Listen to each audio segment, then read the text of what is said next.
All right, welcome everybody. This is the live showing of the Triangle. I'm Derrick Anderson, replacing David Huffman as the moderator, and with me today we have Izzy and TJ. How you doing? How you doing, guys. Derrick? Nice to be here today. It's good to have you too. And Yeah, we have a lot of you topics too, to talk about. Once we have. again, I like you more than David, but Appreciate it, but we all love David. Yeah, gotta go for my guy David here, man. sometimes. Yep. Right. He said sometimes. Our topics today are winners and losers of the NFL draft, how the QBs of the first rounds how they will do in the NFL, grade the top 5 picks of the draft, and then we have NBA playoffs and Larry Bird stepping down. So let's get things started with the winners of. Oh, before that, I'd like to give a huge shout out to Kenny Galladay for being selected to the Detroit Lions. Third round. Yeah, third round selection. He went ahead of guys like D.D. Westbrook, Juju Smith-Schuster, and I mean, yeah, Kenny Galladay actually was a guy that had a early second round projection, and I mean, if Northern Illinois' team would have won a little bit more, this year, he probably would have been early second round, possibly late first round wide receiver choice. So. Easy. Yeah, they got a really good wide receiver. They got a weapon. They got 6'3", 218, big hands. They got a weapon. Playmaker. Yep. No doubt about it. Definitely red zone threat for Matt Stafford. Oh yeah, Yep. for sure. All right, let's go on. So who would you say are the winners of the draft so far? Want to start with me? Go ahead. Well, my biggest winner, obviously, is the San Francisco 49ers. Them Which getting I think is unanimous. which is unanimous. 49ers The won 49ers the won the draft. We're gonna pick our second. They got three picks, two second. They got a third and a fourth this year, and then a third next year from the Bears. For the Bears just to move up a spot. And we'll get to that later. And then they got Solomon Thomas, who they all wanted all along, and at the end of the first round, they got Reuben Foster. And then I have another biggest winner in New Orleans, which they got Marcus Lattimore. They got Ryan Ramczyk at the end of the first round. And then they got, in the second round, they got Marcus Williams from Utah, a safety that they could add because they could use the DBs. Yeah. Yeah. And then they add another running back to, they already got Adrian Peterson. They got Mark Ingram now. They got Mark Ingram, and then they add Alvin Kamara. So Who's solid? they had he was solid running back. So if Adrian Peterson doesn't pan out, he's up there, just come off surgery. So Alvin Kamara could probably step in there and do some things. Yeah. This year. My second winner would probably have to be Carolina. I mean, you get Christian McCaffrey, who is one of the best weapons in the draft. Like, you can line him up in the backfield, you can line him up in the slot. He can also return punts and kicks. And can you imagine that offense, the zone read offense with him and Cam in the back? Because defense really have to stay on their toes now. Because it's like, if he has McCaffrey back there, it's like I can give it to him, or I can still keep it. That is a steal and a half for them. And I forgot who they got in the second. They got Curtis Samuel from Ohio State. A receiver who another guy. Just like McCaffrey, he can line up in the backfield and he can line up in the slot. Like, he played running back.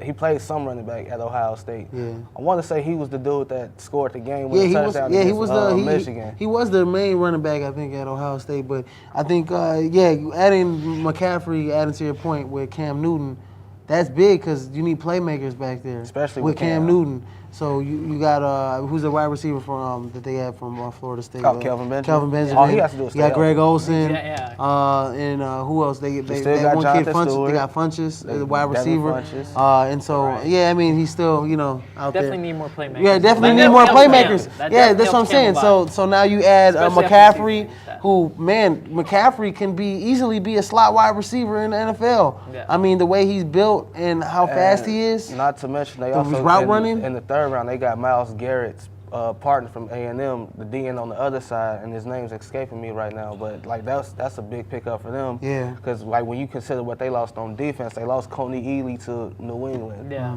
And Thomas Davis, I know Thomas Davis is a linebacker, but he's getting up there. Yeah. Not to mention the secondary is depleted since Norman went to Washington. It's understatement. Yeah.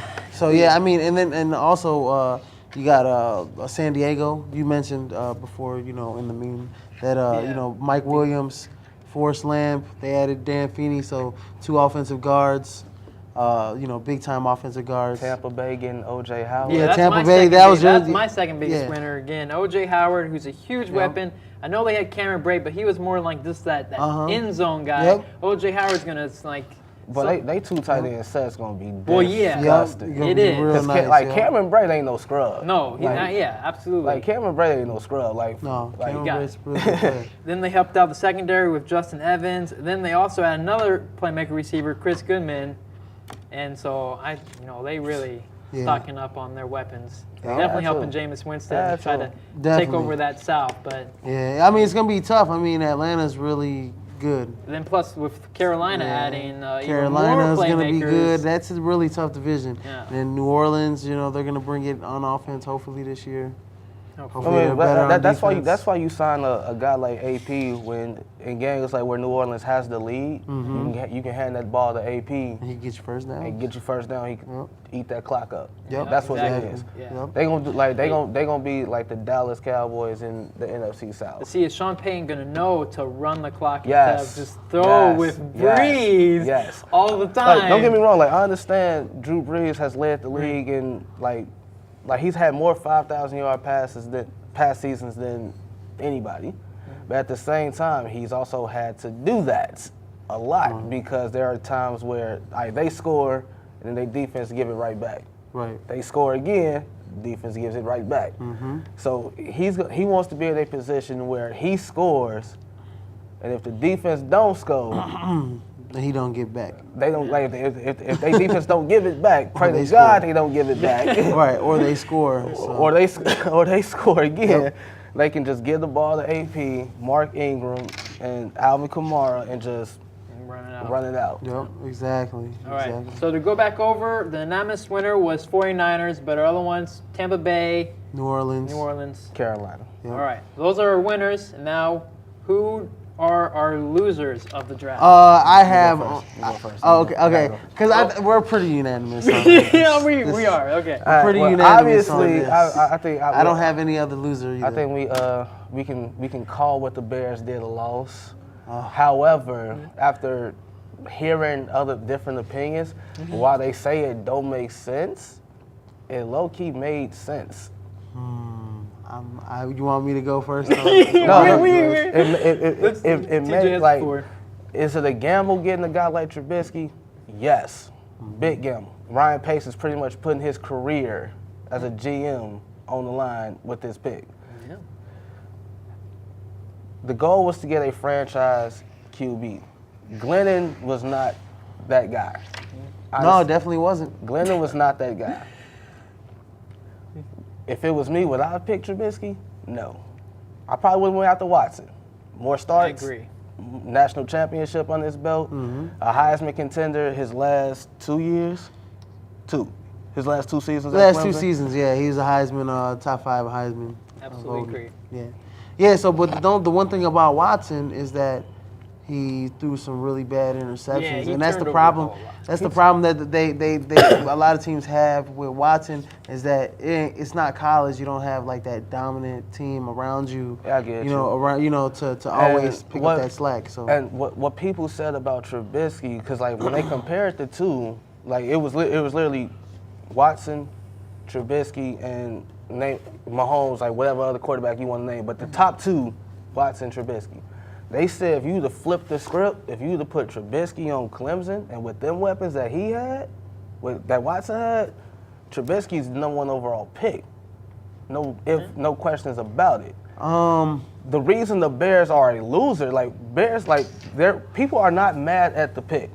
They're mad at what we gave up to get that pick when we didn't have to give up all that we gave up. Yeah, I think Trubisky, if Trubisky was the guy the whole time. Trubisky, from what I'm hearing, Trubisky was the dude the whole time. They didn't make a sound about who they wanted up until the draft. So what they actually, what they did was they just sat back, because Cleveland's plan was to get Garrett and get Trubisky at 12 or move up to 6 and trade back with the Jets to get Trubisky at 6. That was their plan. So what the Bears actually did was threw a wrench in Cleveland's plan, which is why Cleveland is my loser. Cleveland had 3 first-round picks, essentially. You need a quarterback. You have Osweiler, you got Cody Kessler, and Kevin Hogan as your quarterback in Cleveland. You need the franchise dude, and you had 3 first-round picks, 3 opportunities to get a QB, and you didn't get one.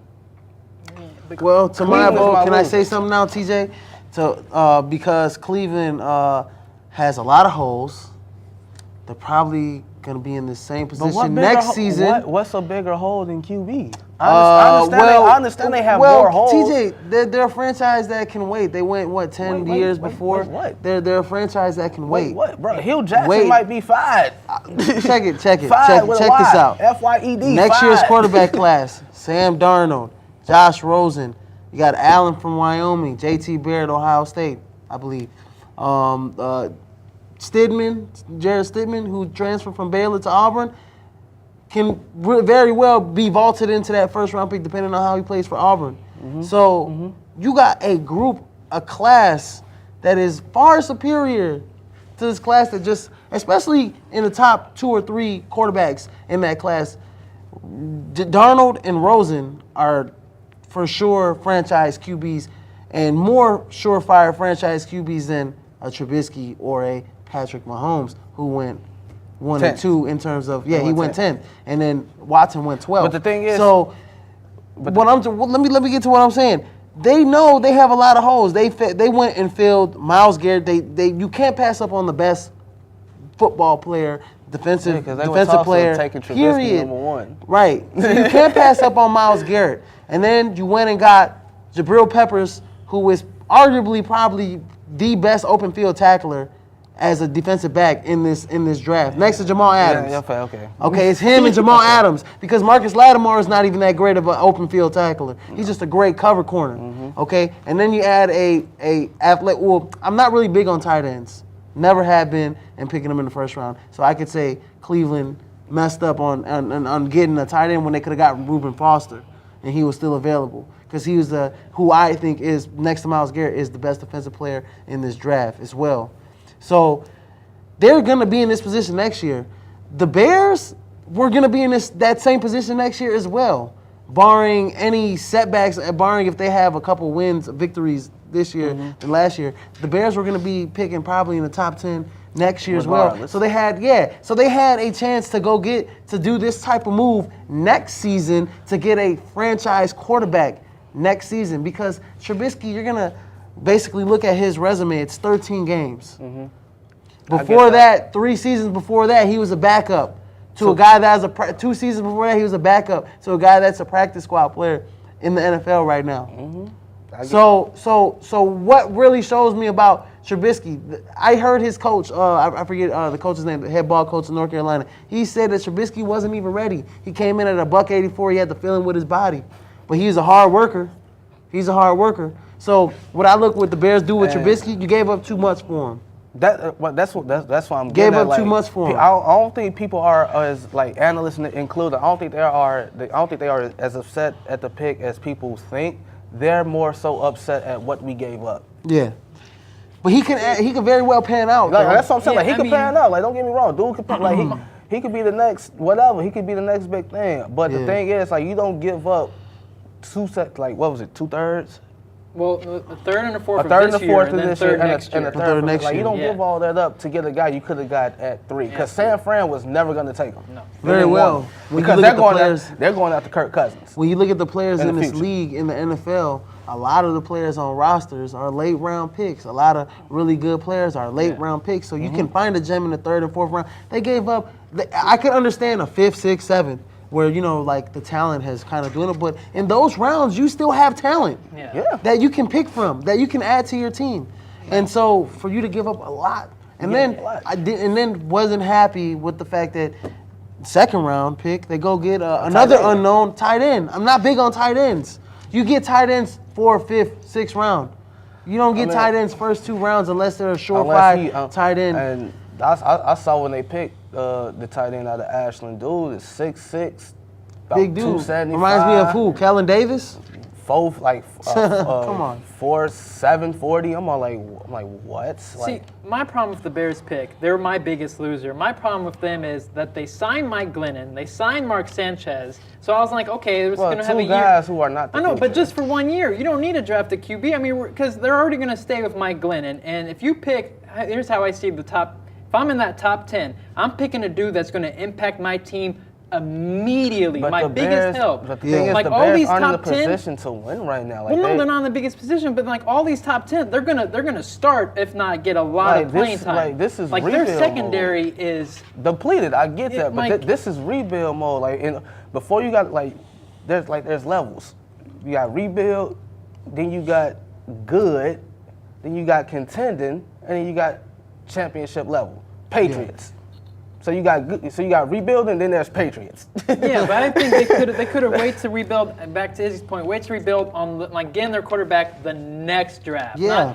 Because again, we're gonna stay with Glennon, and like again, they're adding even more QB controversy in the locker room by adding Mitchell. Because if he's as good as people say, I mean, it's not too hard to beat out Mike Glennon or Mark Sanchez. Yeah, especially if they start losing. Yeah, and then they say, oh, they want him to learn. Learn from what with Glennon and Sanchez? Don't do him like the Rams did Jared Goff. Like, don't say you're gonna bench him for the whole season and then have a terrible season and then throw him in there. Like, oh, we want to see what he got. Like, no, don't do that. If you go like literally like bench him and like redshirt him, let him learn the offense or something, let him do that. Like, just let him do it. Like, don't put him in nothing. I don't care if the Bears go 2-4, 0-16, 2-4. I don't care. Dude better not see the field till next ready. year. That's the thing with Trubisky is that them picking him, they said he's got amazing talent. He's accurate. He's completes 71 smart. He completes 71% percentage on blitzes. You know, so that's very high. But they're also telling me that our defense is fine. Because they didn't draft a defensive back until like the third, fourth round. We were top 10 in offensive and defense, like most defense statistical categories anyway. Except interceptions. That's it. So their defense does. I mean, their defense. We can get to the QB. Leonard Floyd, led the rookie. Our front seven is fine. Yeah, it's just to say, like, we can get to the secondary. QB. You just needed. I mean, you wanted to go. The thing with picking secondary, and a lot of people are right. The Bears are kind of somewhat like in terms of secondary because you pick Kyle Fuller, who was supposed to pan out, and it's the same way with like a Jamal Adams. If you pick a guy that's early in the round and he doesn't pan out, now you're stuck with a guy that can't stick anybody, and you picked him early. You just wasted a pick. Jamal Allen. No, I am not. But I'm saying it's the same. It's almost in the same variety. Kyle Fuller, they picked him. Has to stay healthy. That's it. Yeah, but I mean, still he hasn't panned out, and then even like a Kevin White. So I mean, for them, Kevin White ain't panned out. So Kevin White check has it out. 4 professional football games underneath his belt. Kyle Fuller put the league on notice against San Francisco. Like he let people know, like, hey, I'm here. Trubisky's gonna. I mean, with them getting Trubisky, they know he's a project. You're gonna sit behind Glennon and Sanchez. You're gonna two veterans who Sanchez been to the AFC Championship game twice, and Glennon. Well, he's still been there. He still was there. He still led the team. I understand. He's still been there. He still led the team. It was the defense that took him there, but hey, he did something. Mike Glennon is a veteran. He's been in the league for about how many years? 4, 5, 6 years? Something like that. So you sit him behind a couple veterans, let him learn, let him pay his dues. Third, fourth year, and it's not like Trubisky starts, and hopefully he pans out. And the thing is, like, I can imagine he's gonna get like first team reps. He's just not gonna be playing on Sunday. Yeah, that's it. Yeah, we'll just have to see how that pans out. Again, those are the biggest losers. Bears. Can I recap? Cleveland. Then Bears. Yeah. So I mean, another thing, and before you move on to the next, the Bears, if they can keep identity on offense, then they'll be a lot better moving forward. It's going to be Jordan Howard. Yeah. You better show me some magic. So it's going to be a lot of Jordan Howard, and so they need to have offensive identity to that team. Identity period. What's what with some of these Chicago teams? They need to have identity. The Bulls. Don't. All right, moving on. Let's go ahead and let's grade our top 5 picks. The top 5 picks of the draft. Name them off. We got Myles Garrett, Mitchell Trubisky, Solomon Thomas, Ferret, LSU, and then Corey Davis. Yep. So I go Myles Garrett. I gave it a B+, because watching the film, sometimes he does take plays off, but he's. Could that also be because he knew for a fact, hey, I'm first overall pick. He does take a few plays off. I'm first overall pick. But he still when he's on, he's on. He does have a good high motor. He has all the talent in the world, all the measurables, all the intangibles. So I just couldn't give him an A. I gotta give him an A. But he's a B+. I gotta give him he's an A. a B+. I give him an A simply for the fact, like, I understand, like, most of his sacks came against, like, subpar talent compared to Texas A&M. But I looked at the film too, like yeah, he took players off like this year for the simple fact that I'm a first round, I'm the number 1 overall pick regardless. Yeah. But at the same time, in SEC play or in general, like, you couldn't just put one guy on Myles Garrett. Because if you did put one dude on Myles Garrett, say goodbye to your quarterback because he getting carted off. So I'm pretty sure Myles Garrett saw a lot of double team action coming around that edge. So for them to say, like, he's lazy, he doesn't have a high motor, he's this, he's that. He ain't lazy. He ain't lazy. Yeah. He just took some plays off. He's not lazy. Like, you don't. That's it. Like you don't pop off the screen like that if you're lazy. Like, you don't have a 40-inch vertical run for 40. Bench 225. Bench 225. Like 30 sometimes when you're lazy. You don't basically do bench press linemen. Jermaine Fetty even came out. A lot of those Texas A&M linemen come out like, because of this guy, I'm a better lineman because of this guy. So dude He had to see a lot of double teams, especially in conference play. Because I don't care how bad you are, how big you are on the offensive line, you ain't stopping him by yourself. And if you are, hats off, more power to you. I just look at him, I just see Von Miller all the way. All day. Yeah. All the way. He's just Von Miller all the way, man. I give him an A. Yeah, I give him an A too, just because I know, like, he's immediately going to get in that Cleveland State and just make some noise. Like, he's going to go after the quarterbacks. He's going to get you some sacks, which Cleveland definitely, I mean, like you said, Cleveland has a lot of holes to fill. Especially in that division. That's definitely a big one Especially in that division, that rough and rugged AFC North, that blue collar is cold. It's like everybody hate each other in that division. Got the Steelers, got the Bengals. Yeah, so what is it? Mitch Trubisky's next? Yep. C-. Give him a C. C-. It's the unknown. Like, people are downgrading him because of the unknown, but that could also be used to his advantage. Like, you don't know a lot about me. Like, that's a good thing, and at the same time, it's a bad thing. Like, you don't know much about me. Like, so it's the realm of the unknown. I think he went to a Bull. Did he go to the Bulls game yesterday? Yeah, he got booed. And then he got booed. I think that was kind of harsh. No, I think that was harsh. I think like he didn't do anything to you, Chicago. He ain't do nothing, but it's just the fact, like, the Bulls was getting killed, and it's like then they still mad that they drafted him, and this is like, oh my god. Not off to a good start. No, he's definitely not off to a good start with the fans. He's gonna need to do some magic. Yeah, I give him. You guys give him a C. I gave him a D just because of that fact, the unknown. I don't know. I mean, it's the realm of the unknown. And then also just all the context behind it. It's like you gave up too much, and then also, I just don't like it. And we'll see how he does. I mean, hopefully he proves all of us wrong, and he is the franchise quarterback we're looking for. But Bears have known not to produce franchise quarterbacks. They haven't had a franchise quarterback since World War II. Sid Luckman. So. Solomon Thomas. Yep. Next on our list is Solomon Thomas. That is the only pick of in the top 5 that got an A grade from me. He is the next he's like your next can't miss pass rusher next to Myles Garrett. I mean, he in the league, what's essential? Franchise quarterback, elite pass rusher. Solomon Thomas can become an elite pass rusher. And it's known, San Francisco 49ers, when were they best? When they had Aldon Smith, when they had Justin Smith, when they had Patrick Willis, when Navarre Bowman was clicking.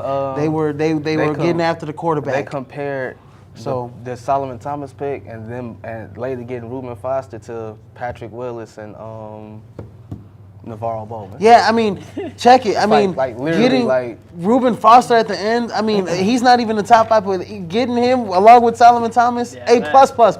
Because it's just, come on.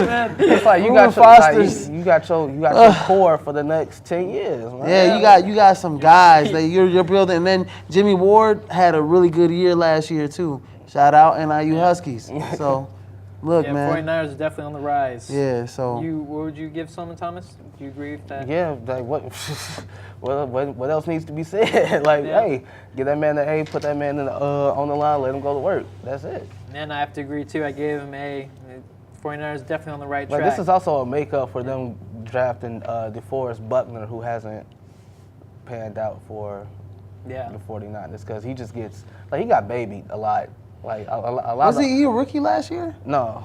This second is year? I think this is like second year for him. This coming year, second No, year? this He's is- a big this boy is his though. second That's a year. big boy. 6'7", 6'8". Yeah, but That's like a big anytime an old lineman tell you to call him daddy after he just pancake you, you gotta like reevaluate. He your called life. him. He said what? They called him what? Man, nah. DeForest Buckner is a big boy though. I If he understand pans out with Solomon Thomas, That's man. gonna be nasty. Don't get me wrong, it's gonna be nasty. But What's the next Buckner pick? has Leonard to- Fournette. Leonard Fournette to the Jags. That was I my- gave B+. Leonard Fournette a B+ as well.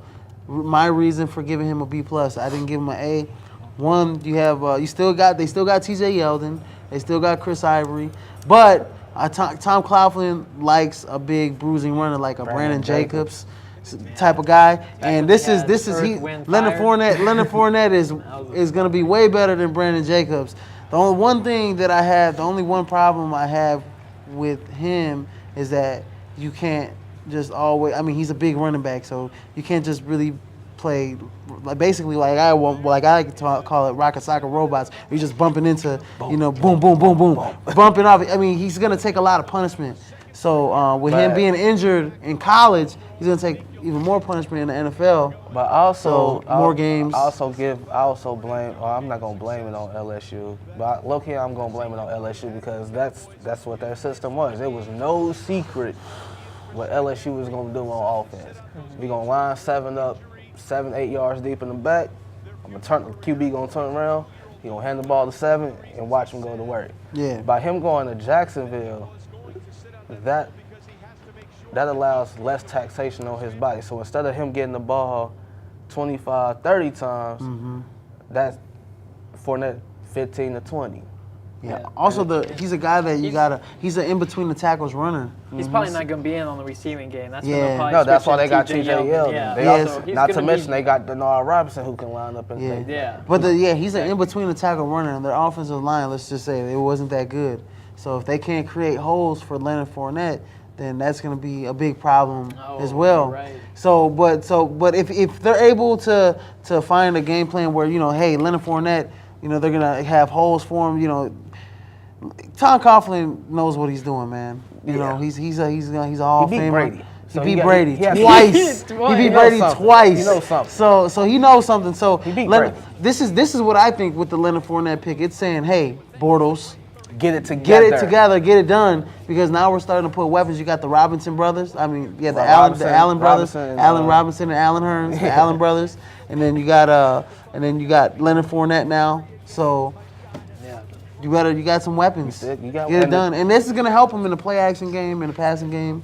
Yeah, as well. I gave Leonard Fournette an A- just because last year watching Chris Ivory, and again a lot of it was on the holes, but Yeah. they weren't doing much. And so I've been big on Jackson. I ain't mean to cut you off, but I've been big on Jacksonville for quite some, for about 3-4 years now. I'm all like, yo, that division is it's yours. Up, yeah, it's Yeah. up to It's grabs up for for anybody. For anybody, yeah. Because right now Houston is owning that division. Because they have the better defense. Yeah. In 2 years, 2 years in a row. Houston has won that division with subpar QBs 2 years in a row. Yeah. All they got to, all Jacksonville has to do, all Blake Bortles has to do is get it, get it together. Your defense is not Houston's defense. But it ain't, the guys you got on defense ain't bums either. Yeah. You feel me? They just look like bums because you look like a bum. Yeah. Because you can't do, you can't do nothing. Yeah, you can't stay. But can't but keep Jacksonville's offense on the field. defense is getting up there too. I think they were they had some pretty good statistical. They were Yeah, Yeah, but it's that's just what their I'm offense saying. can't Well, stay on the field. Like and their offense can't, like when your offense can't has- put up points and Right. constantly putting your defense back out there after bad they're tired, interceptions, like turnovers. Ugh. Yeah. like defenses get tired too now. Yeah. Like No. So our next pick and our final one, number 5, Corey Davis. Western Michigan. I gave it a B. B minus. Yeah, I gave it a B because Tennessee does have a lot of holes too, and they could have got they could have got Adams here at this pick, but Corey Davis, it gives him a weapon. He led the FBS in yards, Receiving yards, So yeah, he's a dynamic receiver. They had a historic season last year. Went to the Sugar Bowl. Won't He do it played again. really well against Wisconsin. So so Corey Davis can be very much well, and he needs weapons. Marcus Mariota needs weapons. Yeah, So he can't- it makes sense. I mean, you got Delaney Makes Walker at sense. tight end, but he Yeah. he getting up there in age. I think he on the wrong side of 30. Yeah, it makes sense. They lost Kendall Wright Mm-hmm.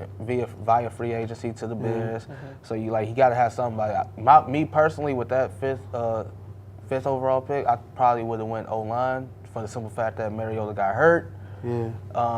And that's the key. Like, you can't win with your best QB on the sideline hurt. The first lineman to go was, I believe, Garrett Bowl, right, from Utah. in the 20s. In the 20s, yeah, the first line, and we were thinking like linemen were gonna go in the top 10. I mean, how Top many 15. how many Like, how I many had Cam offensive? Robinson going 15. It was for Indy. 8. This was a defensive draft, correct? Yeah, 8 offensive definitely. players in the top 12 or so. Something top- like that. I had something like Cam that. Robinson going to Indy at 15. Wow. For the simple Yeah. fact, hey, you can't win when Andrew Luck hurt.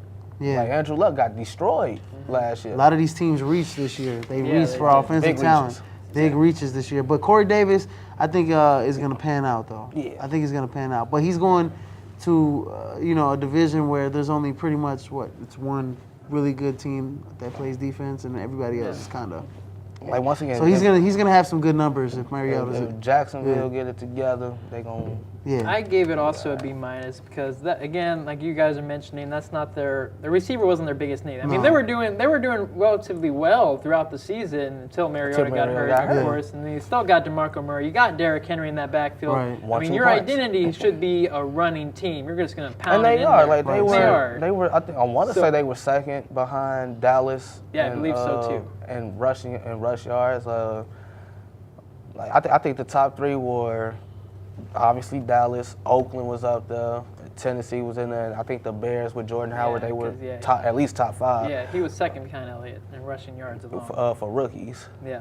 Yeah, so no doubt about it, Tennessee is a running team. Like when you have guys like DeMarco Murray and Derrick Henry, you Yeah. got a Heisman winner, and DeMarco Murray is not too long coming off of a 1,800-yard rush season, And he had a good season last year. and he had a good season. Right, last yeah, I was really surprised. So yeah, they definitely should have went with either like offensive line or a defensive back, someone that really helps him out. Receiver, I mean, Yeah. he'll definitely, he'll Corey definitely Davis, have an impact. he gonna be all right. But it's like I wasn't. And plus, I think There were a Mike- lot of better Mike players was out a there. better before. receiver. Yeah. of the And 3 draft. wide receivers went. What was it? It was Corey Davis, Mike Josh- Williams at John 7, Ross. and then John Ross. At 9. Yeah. Yeah, I think Yeah. 3 wide receivers in the top 10. Never would have thought in this draft. John 3 wide Ross receivers really in the got top drafted 10. just because he ran a 4.2. Yeah. I mean, 3 wide receivers in the 4-2-2. top 10 is just too much. That's too big of a reach. Too big of a reach. All right. here. So to recap, our top 5, our grades for the top 5 picks. Go ahead and just do a recap. Garrett B+, Trubisky C-, Thomas A, Fournette a B+, and Davis a B. Garrett A, Trubisky, I gave him a C, being nice, being optimistic. Thomas a A. Who was 4th? Fournette B+, and Davis a B-. Then I had Miles A, Mitchell at D, Thomas A, Fournette A You -. say B or D for Trubisky? D. Okay. Yeah. I'm sorry. B? B, I really? misread that. A B? It sounded like you're going to give a B. It low key Yeah. sounded like you said B. D, I'm sorry. D. No.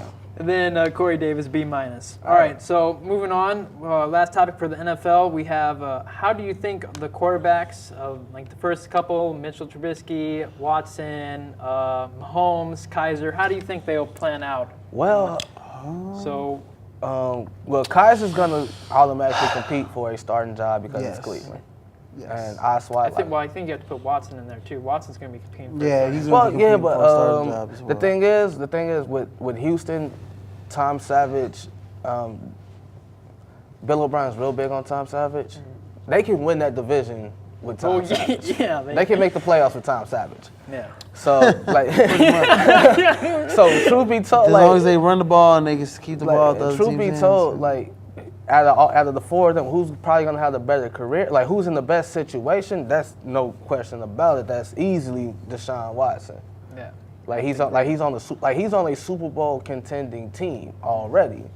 And not to mention he's got some weapons to throw to. He's got He has DeAndre a- Hopkins who went to Will Clemson. Will Fuller. Will Fuller from Notre Lamar Dame. Miller, Braxton Miller. Braxton Miller. So he he's got weapons. He has weapons. He's got guys that he can throw the ball to. Yeah. And then we can rely on that defense. So, like, if they stout. keep that core together, like, meaning no one leaves, no one gets hurt. If they can keep that together and they can just wait a year for Watson, because I don't think Watson's going to start this year. I'm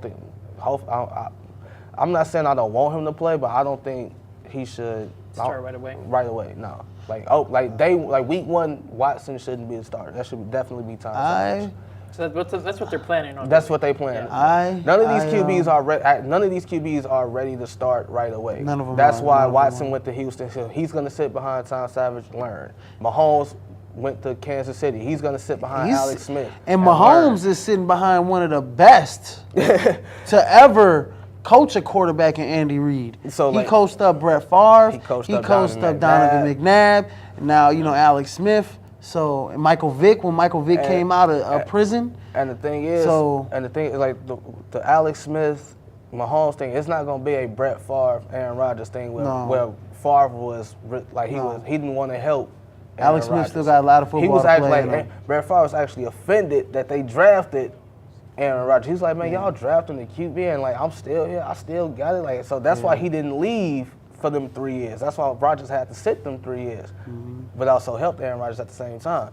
So Alex Smith, he's actually gonna help Pat Mahomes. He's gonna help, and that transition should be relatively smooth. Like Alex Smith come out, Mahomes come in. The one thing I will give Mahomes over Alex Smith, bigger arm. He's more of a risk taker. Like Alex Smith, he ain't gonna win you no games. He ain't gonna lose you no games. Like he's not gonna beat himself. Mahomes gonna take that risk. Mahomes gonna not to mention he has a bigger arm. Like Mahomes can throw the ball 65, 70 yards like it's nothing. Anything past 40 yards for Alex Smith is gonna be a wounded duck coming down.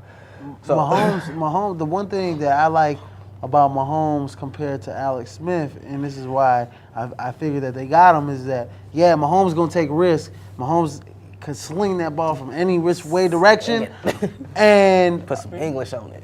One thing is like Alex Smith doesn't get the ball downfield. That's the thing. He doesn't get the ball downfield. He's a check dicker, down dunker. king. He doesn't He's even. a I mean, check down he doesn't even. They don't king. even score. Touchdowns. Passing. A lot What of was their that passing one- touchdowns what was go that to one playoff running game? backs and tight That ends, was that one playoff game. They and not wide receivers. It was like they won. So They kicked 6 field goals. They ain't scored a touchdown. Pittsburgh. That was Pittsburgh. Yeah. Like yeah. So I mean, Patrick Mahomes. so it's like, how do you going lose there. to a team that kicked 6 field goals to win to win the game? Like as a QB, I see the other team. Like my defense is stopping them. They kicking field goals. They put up 18 points on field goals. I can't. Me as a QB, I can't get 1 touchdown to win the game. All right. That Mahomes gonna get you that touchdown. Yeah, so I like out of all those guys, I think Watson, I'm unanimous. Watson, I think is gonna have the better career because he's shown up in bigger games. I mean, he tore up Alabama for 2 years in a row, the best defense in college football. Close to 1,000 yards. All those first 3 round picks, all those NFL draft picks that he burned on Alabama for 2 years in a row, that translates well in the NFL. I mean, big game situations when he was down in Louisville and down a lot of other games, he came back and won those games.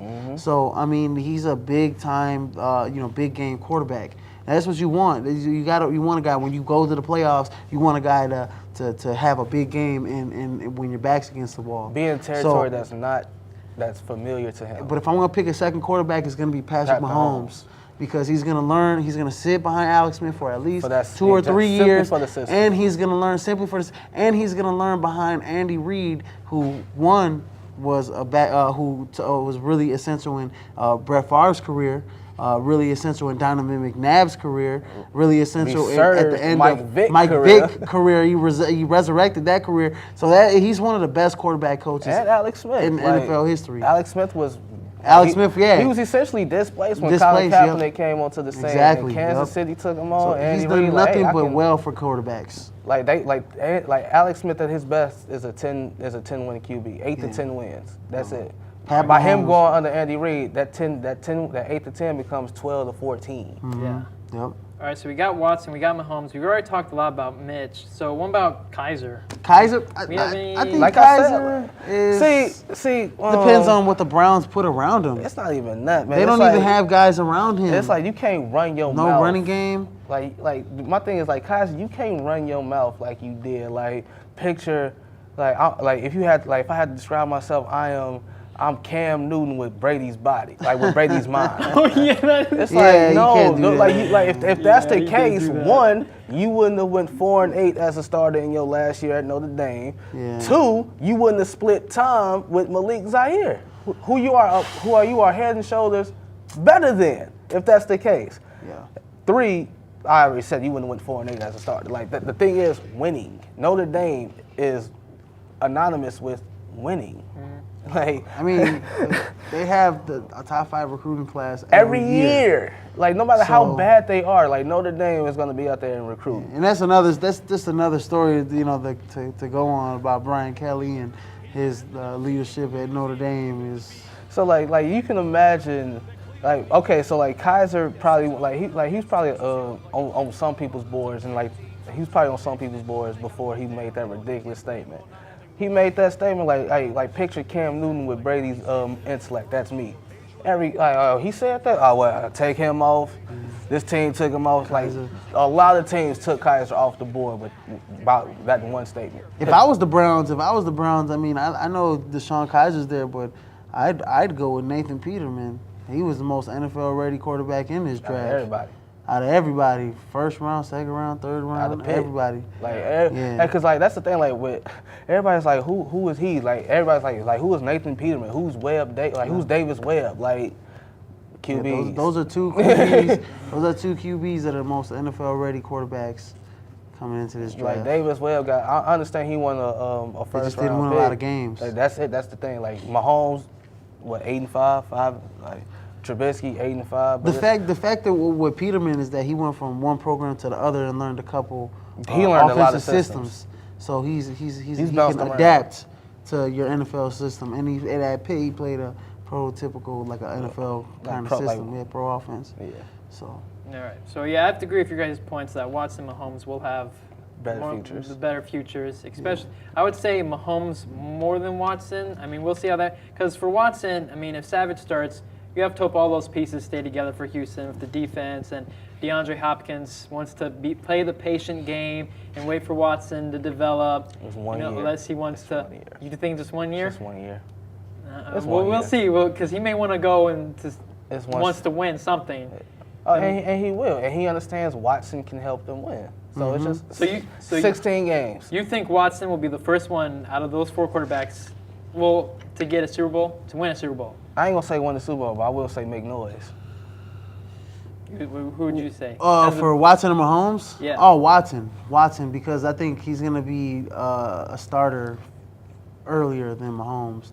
Like he's gonna have a year. He's gonna have he's gonna have a year advantage over every. Mahomes QB. is gonna have a good career. I think once he starts, I think he's gonna be, he's gonna go to a couple Pro Bowls and he's gonna have some good numbers under Andy Reid. Yeah. Yep. So. All right. So we got that out of the way. So let's move on to NBA playoffs. Yes. Let's go ahead and we have a Game 7, Utah and Clippers. Right? One more game Yep. in the first round. Who Tomorrow you guys- night, right? Yep, tomorrow night. I got you Utah. guys I got Utah. I think Utah is gonna win that game because I don't know. I think Utah's best is gonna be better than the Clippers' best. And the Clippers aren't at 100% right now. They don't have Blake Griffin, and Utah has essentially all its players. So with their backs against the wall, Utah, But I think at the is going to same have. time, the only one that's been in Game 7 scenarios on Well, it's the Utah first is time this Utah team has Joe been in the Johnson. playoffs. Yeah. So. Joe Johnson has the most playoff experience out of anybody on that team, Yeah. from what I can tell. George Hill, Yeah, you're right. But San Joe Johnson. Antonio. But still, it's Joe Johnson. Well, yeah. So you're going with Utah as well? I don't know. Like, I understand, like, Clippers don't have Blake Griffin, but he's essentially, like, I don't think he's been all that he's been cracked up to be in this series anyway. Chris Paul has been phenomenal. Oh, yeah. He has been. I have more faith in Chris Paul than I do in Utah. Chris Paul is going to will that team to a Game 7 win. So I'm going to have to go with the Clippers. You're going with Clippers? See, I'm going to have to go with Utah as well. I think Utah is the better team right now. Yeah, they are. With Blake Griffin out, Hurts. Yeah, it does hurt. And I mean, Rudy Gobert you have to account for Rudy Gobert. He can score as well.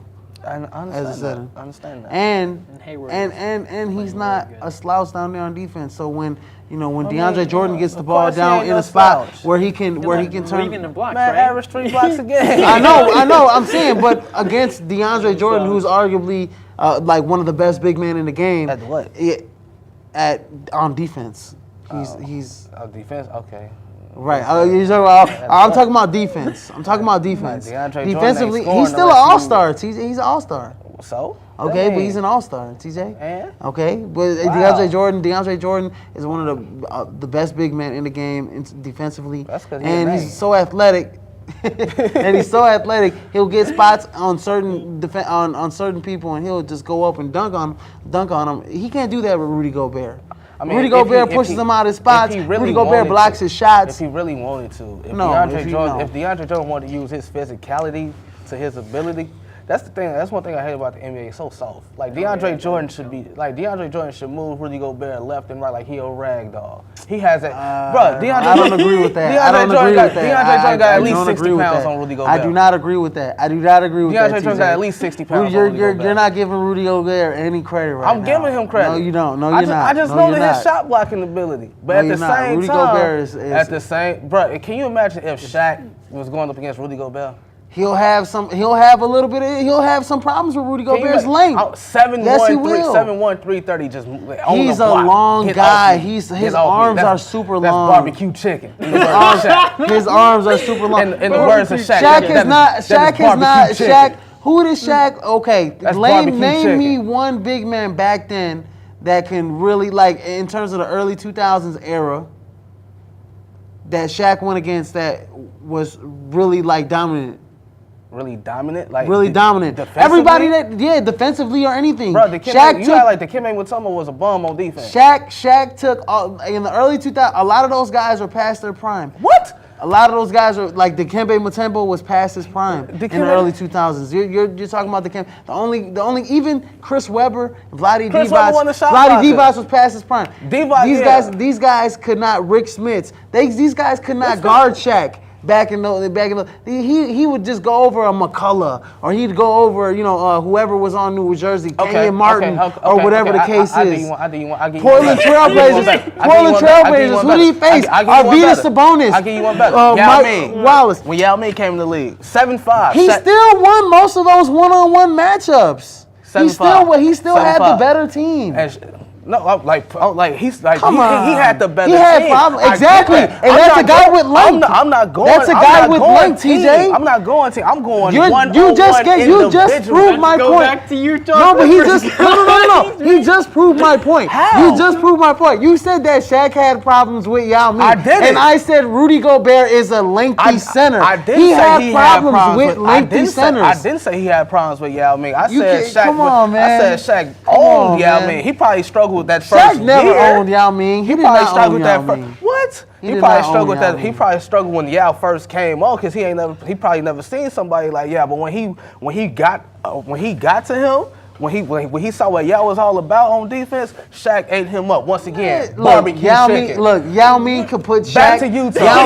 Yao Ming will put Shaq in the low post and he'd do a turnaround jumper all day long against Shaq. He had way more skills. That's offensively than I'm Shaq. talking And he could block shots. I'm talking Shaq on offense versus Yao Ming. Anyways, on Rudy defense. Gobert is the key difference maker in this series. To be But honest like I with said, you. if they were to allow some type of bump, like some type of physicality, I have a feeling they're gonna call this game really tight. Yeah. For the simple fact that it's a game. Oh, they've been calling games tight all along. So any little bump is gonna be a foul. So it's literally gonna come down to who's in foul trouble first. But if we're being completely honest and real, the winner of this game means absolutely nothing. Because they're going to get swept by Well, Utah has the second best defensive efficiency in the NBA. Well, we all always have a problem with. Okay, we know who's gonna guard Steph. We know who's gonna guard Clay. We know who's gonna guard Draymond. Who's gonna guard Kevin Durant? Who's gonna guard Kevin Durant? Rodney Hood? And you always fall. Joe into Johnson? If Utah wins, if Clippers win, it's even worse. worse. It's even worse for the Clippers. So yeah, if Utah wins, I think Utah can at least take one game, maybe two, because of their defense. Maybe two, because it's tough to play in Utah. They're real tough. It is tough. They're real tough in Utah. Tough. It's not how it was when the Stockton Malone days. It probably never be that tough to play in Utah ever again. Yeah. But it is pretty tough to play in Utah. Yeah. If the Clippers win, well, I mean, this season, look at the record. I understand it, but it's like how long has it been since they were like that good at home? Since Darren Williams and Carlos Boozer, and when they went to the Western Conference Finals. Almost a decade ago. About 10 years ago, like 8 to 10 years ago. And even then, like that team, and even then, like that year probably wasn't the same as the Malone. Oh no, not at all. So that's what I'm saying. Like it'll probably be like it'll probably never be that tough again to play in Utah like it was when they had Karl Malone and they had when they had a championship contending team. Even when they had Williams and Boozer, like they were there, but they were never like picked to win a championship. You feel me? Right. So like I said, I have just for the like you said, this game, whoever wins this game has doesn't matter. Mm-hmm. However, I have more faith in Chris Paul to win this game. To win this game. Okay. Because it means more to him. No doubt about it. Mm-hmm. It means more to him to win this one than it does for Utah to win this one. Utah gonna be back. Yeah, that's true. Next year. Utah, if they keep Gordon Hayward, Utah gonna be back next year. Clippers lose this series, a lot of change is gonna happen. Right. Yeah. A lot. I mean, it's already reported that Chris Paul. No matter what. It's already reported that they're gonna offer Chris Paul $200 million, $209, one of them, a lot of money. It's like possibly moving Blake though and bringing in someone else. So it's like they quote unquote big three. Yeah. Blake, DeAndre, Chris, one of them gonna leave. Somebody has to go. Mm-hmm. And if I had to put money on it, it's gonna be Blake. Cause dude, truth be told, I don't think he's really panned out to be as the #1 overall pick. He came in hurt. Yeah. Yeah, he came out missing a year. He came in hurt. He missed a year. He came out hurt. He's never developed that mid-range jump shot, which he's needed to develop. He hasn't. He developed somewhat of a mid-range. He hasn't. Yes, he has. Yes, he has. What is Blake Griffin known for? Yes, he has. Dunking on people. Yeah, but he's developed a mid-range. Lob City. Developed a mid-range. Lob City. He ain't developed nothing. He's developed a mid-range. No, he hasn't. All right, not consistently. So Utah. So if Clippers win, that's your pick. Mm-hmm. We have Utah. So how predict that Golden State Clippers? Do they sweep? Do they get one game off Golden State? I think it's going to be a gentleman sweep. I think they get one. They don't have enough. One. Utah versus Golden State? No, I'm saying Clippers. If the Clippers win. If the Clippers win and they go against Golden State, no games. They're getting swept. I give them one. I think they'll get swept. They're getting swept. Utah. If Utah goes, they're at least getting two. They're at least getting two. At least getting two. I mean, no, they're at least getting one, but there's a possibility of getting two. But they're losing that series. Regardless, yes. So I have if Clippers win, I have them getting swept. And then if Utah, Which is fair. I understand. they yeah. Benefit of the They doubt, don't- 1 they or don't- 2. Get benefit of the doubt, get one. One, I'll Give give him okay, game 4. one. Like, I'll be like, nice. like Golden State. I'll be nice and give him one. Like One Golden State game. win the first 3. Yeah. They might get Utah might get game 4, get their Like, fans. you guys You can, know, yeah. like thank We'll like let you have a home game. like a Right. last round. Like thank you for the season. Game 5, go to Oakland, get So- ran out the building. All right, so next we have Washington and Boston, which also plays tomorrow. They start off their series. Wow, Yeah, it's a quick turnaround. So Yeah. bro, Isaiah Thomas is home. yeah. Well, no, he should. Well, he went. The funeral was yesterday after the game. So now he's He should be back. chilling. Now they have to immediately go to play Washington. So we got that series. I have Washington Washington. winning that series in 6 games. 7. No, yeah, 7. no, I give yeah, him 7. right.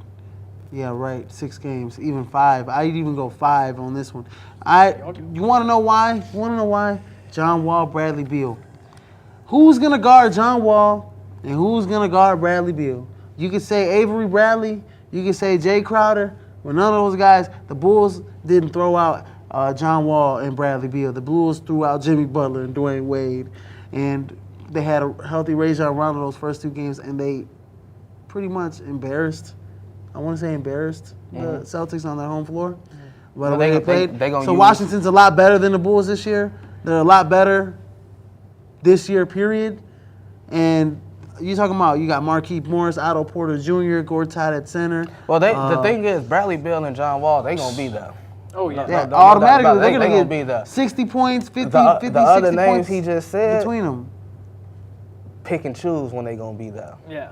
Yes. Like that's- Otto Porter, he gonna show up here or he might show up there. That's arguably the Markieff reason Morris, why. he gonna show up here or he gonna show up there.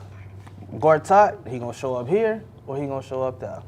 This series, Yeah, but Boston's not gonna. Those guys aren't gonna show up either. That series if they play against against good guys. against Atlanta, Washington was above head and shoulders above better Oh yeah. than Atlanta. This is the 2 There- games Atlanta won. there The is- supporting cast for Washington with. There was didn't show no up. reason why that series should have went 6. That series should have went 5. Yeah, they yeah. Easily. You're right. Yeah. It's because of this is for the simple fact that those guys, like I ain't gonna say Atlanta just like they're not terrible, but really Look, Atlanta doesn't utilize Dwight Every- Howard. They don't use Dwight Howard as much as they should. So in those 2 wins that they did beat Washington, they used Dwight used Howard, Dwight Howard. and they won those 2 games. And then that when they lost the last 2 games, they didn't use Dwight Howard the way they should have used Dwight Howard, and they lost. like we saw this So, like he said, like the 2 games they used Dwight Howard, Gortat was essentially in the non-existent. And see, Boston Boston has- doesn't have those guys. But Boston has an Al Horford who can take Gortat and whoever else, all the other big men away from that. Well, basket. now the script has kind of flipped in essentially because now Boston, it looks like Boston has the better rebounders. It looks like Boston might have the Them quote advantage, low them post quote presence unquote, down quote there. unquote rough So- riders on defense. Like Crowder ain't no scrub on defense. Marcus Smart ain't no scrub on defense. Avery Bradley not no scrub on defense. Yeah, but none of those guys are guarding John Wall and Bradley Beal. But Marcus Smart gonna see a lot of John Wall. I have a feeling. So you. Yeah, but then John Wall is gonna have to guard Isaiah Thomas, and he can guard Isaiah Thomas. But they gonna get pick and roll to death. Mid to high screen pick and They roll, gonna get all pick day and roll long, to death. all day long. So, Yeah, but Isaiah Thomas is not gonna. Cause then it's gonna be decision making. Do I let Isaiah Thomas get to the cup, or do I collapse on him so he can kick it back to Al Horford for that jumper? I just think Washington's a lot better than what the Bulls are, and if no that was doubt a hard about it, series, man. if that was a hard series for Boston to win in 6, then it's gonna be even harder for them to contain John Wall and speed. I mean, you can't guard him. They can't, if Isaiah Thomas is Also- talking about you can't guard me also against have the a Bulls, feeling- I want to see him Also if have he a could guard feeling now that, John Wall. I also have a feeling that now that all personal matters are dealt with. dealt with, clear heart, clear conscience. Yeah. Everybody on Boston should be fine. Yeah. Boston ain't gonna shoot as terrible as they did against Washington like they did against the Bulls. Well, if they do, then they're gonna If have they problems. do, it's gonna be a long day. But at the same time, Washington just can't bank on Bradley Beal and John Wall doing everything. Because at the same time, John Wall gonna get his. Bradley Beal, he has a tendency to disappear too. Not like the other three, not like Porter, Morris, and Gortat, but he does have a tendency to disappear. All Isaiah Thomas and company has to do, one, hit your shots.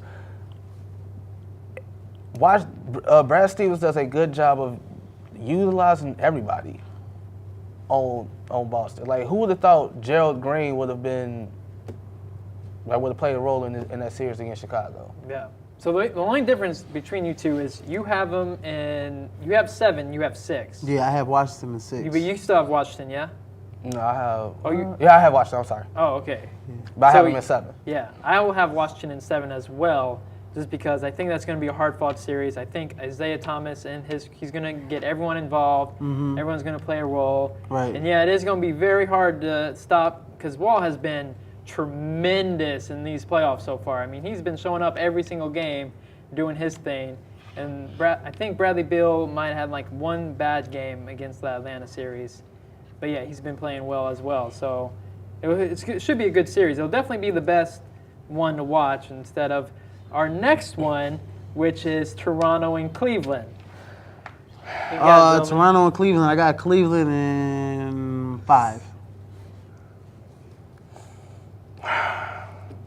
Cleveland in 6. Cleveland in 4. Sweep them. Wow. I think I'm giving Toronto one game, but yeah, I'm essentially kind of on your side. Toronto has no shot at beating the Toronto. reason I say Cleveland is 6, we still picking Cleveland to win, but it's Cleveland is 6 because I have one. Their defense looked horrid against the Pacers. It's the Pacers. Yeah. It's the Pacers. Like I understand they blew a 26-point lead in game 3, but at the same time, what were you doing on defense to get down Toronto might not do in the first place? Toronto might not blow a 26-point lead. Toronto ain't blowing no 26-point lead. They almost did against the Bucks. Well, that's because they took their foot off the gas. Like it's like, and at the end of the day, that's what happens to teams. But they understand if they get any type of double-digit lead on Cleveland, I ain't taking. They better not take your foot off the gas. You better not. You better not do it. That's what that Toronto and Milwaukee series really told me. It's like, okay, why is Toronto struggling so much with these Bucks? I mean, I know, I expected Toronto to come out 4-1, but not do that. All those games. 4-2? Yeah, it was 4-2. 4-2. They won in 6. All those games are pretty, and especially Milwaukee coming out the gate, just maybe that caught them off guard. But then they won another one. Well, Milwaukee is coming. They are. They weren't even at their full strength. Yeah, because they don't got Jabari Parker. If he even comes back at full strength. If Jabari Parker was in that series healthy, I think Milwaukee would have won. They struggled early when they didn't have Chris Middleton. The reason why they struggle with Milwaukee's long. Milwaukee's long. DeMar DeRozan, Kyle Lowry, Michael Brogdon's only a rookie. They like to get to that. They like to get to the cup. Mm-hmm. Giannis is 7 feet tall. I don't care what nobody say. Dude's 7 feet tall with like an 8-foot wingspan. Mm-hmm. Thon Maker saw playing time. 7'1", 7'2", 8-foot wingspan. Dude, they're long. That's Giannis, baby Giannis right there. Right, they long. Like Greg Monroe, long. Long, yep. So Malcolm Brogdon's a long point guard too. Tony Snell, long. Tony Snell, tea time. He played. Tea time played He was a real good contributor for the Milwaukee Bucks this season. These dudes, length was a problem for them. Cleveland ain't got that length that Milwaukee got. But they were still struggling with the Greek freak, and there's another freak rating just patiently with those days off. But that's just the king. And I get that. I don't trust me. I understand that. But when Cleveland defense break down, they don't have the rim protectors that their defense is slacking, but their offense has also picked up. So is Toronto going to be able to outscore Cleveland's offense, especially if it's hitting on all cylinders? Yeah, hitting all threes. If D. Will comes in and he does puts up 14 points. And then when Cleveland throws out their lineup, Kyrie, JR, LeBron, Kevin Love, and Channing Frye, all 5 guys can hit threes. All of them. All of them. Well, JR is dealing with his own personal family matters with his daughter. Yeah. I hope that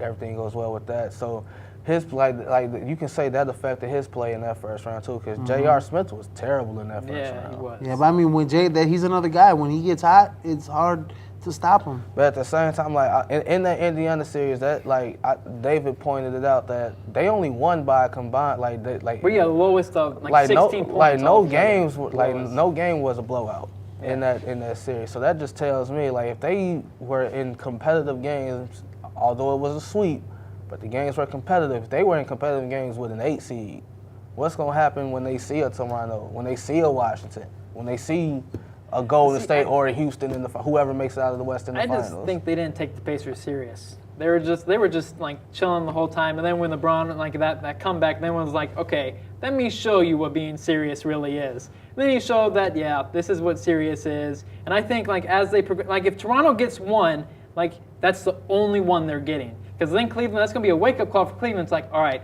let's play real. We're gonna shut you down now. That's what I think is going to happen. How big you think this is going to get if Toronto takes game one? If Toronto takes game one, it's going to be a wake-up call, and Cleveland's going to win the West.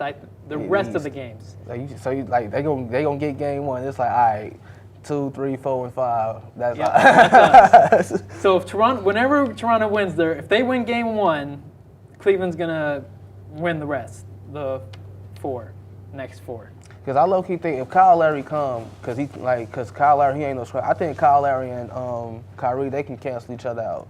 Yeah. Kyrie can get you 20 to 25. Kyle Lowry can get you 20 to 25. DeMar DeRozan and LeBron James cancel each other out. They cancel each other out. Like, DeMar gonna get his. That's what you're talking about now. Now you're talking about everybody else. You're talking DeMar about gonna get Kevin his. Love. LeBron gonna get his. Supporting cast. Yeah, you're talking about the supporting cast, and I think Cleveland got a better one. Yeah, they're more. Because you even got Darren Williams coming off the bench. Yeah. Kyle Korver off the bench. Kyle Korver. If he gets hot. Channing Frye, Tristan Thompson. Richard Jefferson. Richard Jefferson. Old. J.R. Smith. Iman Shumpert. I mean, Shumpert ain't got to score. He gonna play D on the right. So yeah, Cleveland. It's gonna be. So no matter. So you got Cleveland 5, Cleveland 6. All right. So the most popular series. Well, the series I'm most looking forward to is Houston and San Antonio. I had Houston in 7 games. And what I said, I ain't make a pick yet. Yeah, he didn't make a pick yet. He's still thinking about Kawhi Leonard and James Harden, even through everything. But like I was saying, Houston plays much like Golden State, and obviously San Antonio is gonna swing for. They're gonna swing. They're gonna give you that championship, pedigree. They're gonna swing back, like a champion always does. But Houston is clicking on all cylinders. They essentially took care of business against OKC when I feel like San Antonio actually let Memphis back in the game, back into the series. I mean, it was somewhat of a competitive series, until late game situations in Game 6 and Game 7, until when they pulled away. So I feel like that's a problem, especially of how talented Houston's offense is. And, you got too many weapons on Houston, too many. James Harden, Lou Williams, Eric Gordon, Ariza, Ryan Anderson, Patrick Beverly, Nene at center, Clint Capella at center, playing defense. Who else? Montrezl Harrell, if he, does. I don't think he's going to be a factor. I don't think he's going to be a factor in this series either. But they already pretty much got all those guys. That's their rotation pretty much. And those guys are pretty much balling right now. And those teams that run up and down and shoot a lot of threes on San Antonio give them a lot of fits. See, I picked Houston in 7 too, just because the points that you were making. It's like Houston has so many weapons that I think could even challenge Golden State. It's like everyone on that team can shoot a 3, except for like Nene and the center, the Capella. Capella. It's like everyone else off that bench can shoot. Can a just 3. get hot. Yeah, it's like Leonard can only guard one person. And that's going to be Harden for the most part. And San Antonio has a lack of 3-point shooters. So I think Houston wins if everybody hits at the end of the day. Yeah. Everybody gonna like I said, they gonna shoot anywhere between 20 to 33, 20 to 43s a game. They gotta hit. Okay, if they shoot 43s a game, Houston has to hit half, at least half. San Antonio wins, 1, if they can keep up. 2, Aldridge has to be better than what he was against Memphis. Yeah. And I think he will be because Houston doesn't have Like a Marc Gasol. They don't have a Marc Gasol. They don't have a Zach Randolph that can bother a LaMarcus Aldridge the way that they can. Right. So Aldridge is gonna be better. Oh yeah, especially Ryan Anderson. Ginobili, he gonna have to rewind the clock, big time. Yeah, Ginobili's gonna have to be a contributing factor if they want to win this series. Parker gonna have to rewind the clock, which he did in the last game. Couple games. Patty Mills gonna have to be phenomenal. Like Patty Mills, he's been pretty good. He's been their best point guard. He gonna have to be phenomenal. Yeah, he gonna every three he throw up, it's gonna have to go in essentially. I've said this in the past about San Antonio with those two old guys. Ginobili, you know how I feel about Parker and Ginobili. They're stunning the growth of Kyle Anderson and DeJounte Murray, and I feel like those guys need to be off the team after the season. And we gonna see some Kyle Anderson because he's long, and he's gonna have to spell Kawhi Leonard on the defensive end, not for long because you need Leonard's offense. So I also feel like we're gonna see a lot of Dwayne, we're gonna see a lot of them, but Simmons, Jonathan. We're gonna see a lot of Jonathan Simmons. He's a good player too. Like I feel like Pop shouldn't dog him out like he do. Dude can help your team a lot if you just let him play. Yep. Danny Green gonna have to hit everything. Yeah, there was one of your main 3-point shooters, Kawhi Leonard and Danny Green. Danny Green gonna have to hit everything. Paul Gasol gonna have to be he was okay in that. He can shoot threes too. He can shoot threes, but not at a high clip. But that's not his forte. No. That 12 to 18 foot jumper, that's Paul Gasol. I'm leaning towards Houston for the simple fact everything I just named that has to go right for San Antonio. Like all those players have to contribute. Like Kawhi, he gonna do what he do. Yeah. He gonna make life a living hell for James Harden. At the same time, like those other guys on Houston have to step up too. Like if they not hitting their shots, this is gonna go 7. It's just a matter of who gonna win it. Yeah. So is it Houston or is it San Antonio? I might have to go with Houston, but I wouldn't be surprised if San Antonio pulled it out. So Houston in 7. Houston in 7. And Houston in 7. Yep. All right, and our real quick. Our last topic, real fast, is Larry Bird is stepping down as president of the Indiana Pacers. Just quick thoughts? Quick thought. Quick thought. That's just saying like he doesn't want to deal with a rebuild process because he knows that Paul George is going to want to be out of town after the season's over. What this means for me is Larry Bird don't kiss up to nobody. Because by him stepping down, Indiana's getting sold soon. All you need is $800 million to buy the Pacers. $800 million. That's it. Not much. That's not much. Dealing with when you got money like that. Yeah. What I'm already hearing for Larry Bird is the Magic are looking for a new GM, but they're also talking to Kevin McHale for that same position. And David Griffin. By getting rid of Larry Bird, whoever I forgot the name of the Pacers owner that quick. I know his first name is Simon, so I'm gonna call him Simon. Simon is trying to do everything in his power to keep Paul George where he's at. That's it. That's what Larry Bird stepping down means. He's doing the owner is doing everything in his power to keep Paul George. Because if Larry Bird doesn't step down, Paul George is traded this summer. No questions about it. So that's literally what that means. So Larry Bird stepping down, should he just step away from basketball altogether? I don't know. Probably he getting up there in age. And once again, Larry, he old school. Larry Bird, Pat Riley, that's that old school. They ain't kissing up to nobody. Like Pat Riley essentially chased away LeBron James and Dwayne Wade. Like Larry Bird, he ain't kissing up to nobody. Paul George want to go, let him go. Period. But at the same time, he don't want to rebuild either. He ain't trying to be in no rebuild mode either.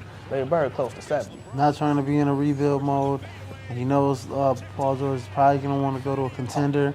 And he doesn't want to be the one to trade and him. he doesn't want to play in Indianapolis, and he doesn't want to be the one to trade Paul George. He's wasted. So he's wasted. just like, I'm out. He's like, out. if I'm Paul George, I've done all I can in Indy. Y'all ain't giving me the help. Like the help that y'all got me hasn't panned out. And Larry Bird, he was successful with that franchise. Yeah. He took them to a finals as a coach. He took them to a couple Eastern Conference finals as a president of basketball operations. What was that, 2 years ago? 4? About 3-4 years when 4 they were years. playing They the went Heat. with back-to-back that Eastern second and Conference third finals? year of the Heat. Yep. So he was successful. He built some good Indiana teams. Yeah. They just ran into I them. think the problem where Larry Bird, what happened with Larry Bird a long time ago, what happened was he got rid of Rick Carlisle. Yeah. When he got rid of Rick Carlisle and brought Jim O'Brien in, and then essentially fired Jim O'Brien and then Frank Vogel was the coach. Frank Vogel had a lot of characteristics of a Rick Carlisle. If he would have just kept Rick Carlisle, that team probably would have went to a finals, possibly with better coaching. We don't know, but I think Rick Carlisle when he got rid of Rick Carlisle, that really hurt in terms of having a very consistent coach. But Rick Carlisle went on to win the finals. Last point. What this really points to is the power that NBA star players have, essentially, because Paul George got Larry Bird to step down. I don't care what anybody Larry Bird just didn't wake up one morning. I don't want to do this no more. I'm stepping down. That's not what that was. Paul George essentially got Larry Bird to step down. So that points more to the power that an NBA star player has in today's NBA. Yeah, it's not that he wanted, it's not that he forced, Larry Bird. It's just like, hey, Larry, I'm not happy here. I want to play for a contender. I've been saying it all along. We're not going anywhere. We ain't going nowhere. We're not going anywhere anytime that fast. That team had too much anytime talent soon. to be a 7 seed. Yeah, so I mean, I want to go to a contender. You're gonna have to trade me. And Larry Bird's probably like, okay, I don't want to. Okay, but I don't want to do it. Okay, I'm not doing it. Yeah. Like once again, Larry Bird ain't catching up no more. You want to go? Go. Bye. Holla. Yeah, See but you. I'm not gonna be a part of it. Lance Stevenson. Why do you think he ain't matched that offer sheet that Charlotte offered him? Lance Stevenson, everybody knew Lance Stevenson should have never left the Pacers. Yeah, if he would have never left the Pacers, I get the argument that Lance Stevenson, his career, he probably would have went to an All-Star game maybe that year that Paul George was out. Everybody named mama know Lance Stevenson should have never left the Pacers. Charlotte offered him that money. He was balling for the Larry Pacers Bird in the said, playoffs. "Hey, you want to take that? Bye, go." He was balling for the Pacers in the playoffs. I think, if Paul George gives it one more go-around, I think they'll be a lot better with Lance Stevenson at the beginning of the year. Larry Bird was like, bro, I know your worth. You're not worth that. So if you want to take that money and go. I'm not kissing up to nobody. Larry Bird stepping down points to the power of Paul George. Yeah, so. I mean, it would be better for him to stay because, LeBron is getting older. He's not going to rule the East forever. No, he's not. No, so. But if he goes to, somewhere like L.A., and Magic Johnson, who knows? Who knows, man? To deal with. Right. Round. Yeah, but I mean, LA is gonna get they're gonna get what, a top pick in this year's draft, hopefully. And they got D'Angelo Russell, they got go Julius Randle, and then you add Paul George. That could be potentially a good team. Luke Walton at the helm, who coached Golden State, so that could be potentially a good thing for him. So anyway, that's all the topics we had for today. This is a live broadcast of the Triangle.